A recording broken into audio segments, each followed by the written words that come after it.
Sunday હોય અને ઘરમાં બટેટા હોય તો સિમ્પલ શા માટે? આજે બનાવીશું ફૂલ કાઠિયાવાડી દમ આલુ, જે ખાઈને બસ મજા જ પડી જાય। સૌથી પહેલાં બેબી આલુને બોઇલ કરીને છાલ કાઢી લેવાની છે। ત્યારબાદ તેલમાં થોડું લાલ મરચું ને હળદર ઉમેરી બટેટાને સાતળી લેશું। હવે વઘાર માટે બીજી કઢાઈમાં તેલ ગરમ કરીશું। એમાં જીરું, હિંગ, ખડા મસાલા, મરચાં, આદુ, લસણ, ડુંગળીને મીઠું એડ કરીશું।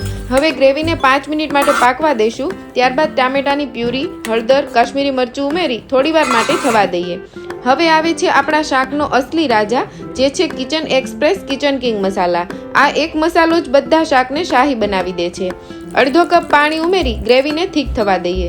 દહીં અને ખાંડ ઉમેરવાના છે, જેથી શાકનો ટેસ્ટ એકદમ બેલેન્સ થઈ જાય। હવે સાતળેલા બટેટા ઉમેરી લાસ્ટમાં કસૂરી મેથીને ધાણા એડ કરી લઈએ તો તૈયાર છે આપણું મસાલેદાર ને કાઠિયાવાડી દમ આલુ।